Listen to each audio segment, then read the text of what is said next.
There were things I saw clearly in my life and chose, deliberately, to ignore. There were 7 moments in my life when I saw something true and chose deliberately to look away from it instead. Most people imagine that wisdom comes from not seeing the warning signs. In my experience, that is rarely the actual problem. The harder truth is that I saw most of them clearly in the moment and pretended otherwise because acting on what I saw would have cost me something I was not ready to give up. My name is Harold. I am 84 years old. My heart is running at 38%. And today I want to share 7 things I saw clearly and pretended not to notice, and what each one eventually cost me. Before we continue, if there is something in your own life right now that you suspect you are quietly choosing not to see, please like this video, because I think more of us are doing this than we realize. Let's begin with the first thing. I saw that Margaret was exhausted, not just tired, for almost an entire year before I said anything. She moved differently. She laughed less. She sat down more often than she used to between tasks. I noticed all of it and told myself she was simply going through a phase, because acknowledging it directly would have meant asking harder questions I was not prepared to sit with. When I finally did ask, she told me she had been waiting almost a year for me to notice out loud what I had clearly already noticed in silence. Here is the second thing. I saw that David was struggling financially long before he told me. Small signs. Declined invitations to things that used to interest him. A vagueness when I asked about work that was unlike him. I saw the pattern and chose to interpret it as simply being busy, because the alternative would have required me to offer help he had not yet asked for, and I was uncertain how he would receive that. By the time he finally told me directly, the situation had become considerably harder to recover from than it would have been months earlier. If you are still here, please subscribe, because the next few things may matter even more than these first 2. Here is the third thing. I saw that my own father was declining faster than anyone in the family wanted to admit. In his final year, I visited less than I should have, telling myself he seemed fine during the visits I did make. I saw the changes. I chose to read them as ordinary aging rather than what they actually were. I have told you elsewhere about the morning he died, and the hour and 35 minutes that separated his death from my arrival. I think now that gap began long before that morning. It began every time I saw the decline and decided not to look at it directly. I want to return to this one for a moment because it deserves more than the brief account I gave it. The visits I made in my father's final year followed a pattern I have only fully understood in hindsight. I would arrive, sit with him for perhaps an hour, and structure our conversation around topics that kept things light. The weather, something in the newspaper, a small story from work. I avoided, almost systematically, any question that might have invited him to tell me how he was actually doing. Looking back, I think I was protecting myself as much as I believed I was protecting him.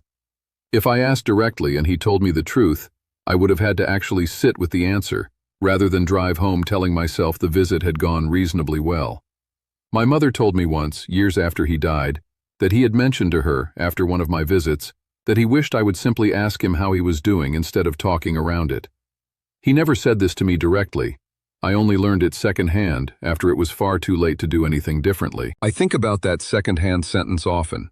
He had noticed exactly what I was avoiding, and rather than push the subject himself, in the particular manner of men of his generation, he simply absorbed the omission quietly, the way I imagine he had absorbed a great many things across his own life.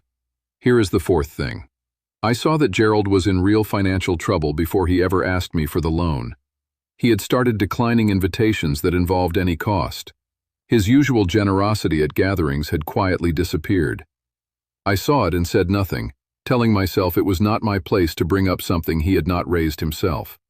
By the time he finally asked, the amount he needed was considerably larger than it likely would have been if either of us had addressed it sooner. If you have made it this far, please subscribe and turn on notifications, because the next 3 are the ones I regret most of all. 7. Here is the fifth thing. I saw that Claire was unhappy in her first marriage long before she said anything to the family. There were small things at gatherings, a particular quietness, the way her husband at the time spoke about her decisions rather than to her about them. I saw it clearly and told myself it was not my place to interfere in a marriage that was not mine. When she finally confided in her mother, years later, about how difficult that period had been, I learned she had hoped, quietly, that someone in the family would simply ask her directly how she was doing, rather than waiting for her to bring it up herself.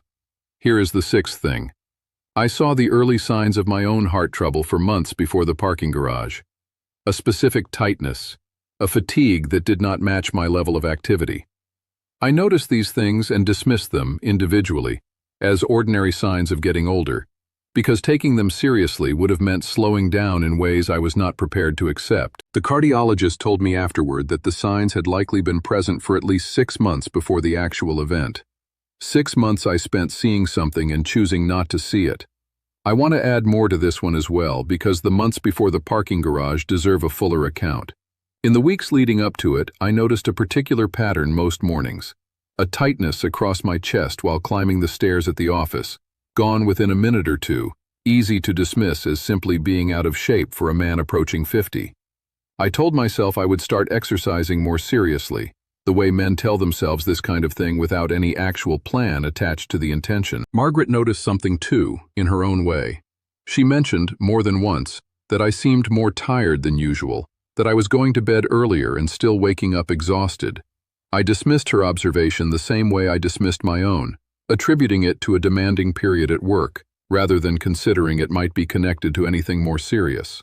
Looking back, I think both of us saw the same pattern from different angles and arrived at the same convenient conclusion, because the alternative conclusion was significantly more frightening than either of us wanted to sit with at the time. I have wondered since whether things might have gone differently if either of us had said the harder sentence out loud, instead of quietly agreeing, without ever discussing it directly, to interpret the evidence in the gentlest possible way. Here is the seventh and final thing. I saw that I was becoming a man my own children were starting to perform for, rather than relax around. And I saw it for years before I admitted it to myself. The careful way David explained decisions to me, the particular bracing quality in how Claire described difficult things, as though preparing for my response before she had even finished the sentence. I saw all of it, repeatedly, across years, and told myself it was simply respect, because the alternative explanation was harder to sit with. It was not respect. It was the specific kind of vigilance people develop around someone whose judgment they have learned to anticipate and manage, rather than simply share things with freely. So here is what I actually believe. After 84 years of seeing things clearly and choosing again and again not to look at them directly, we rarely fail to notice the truth.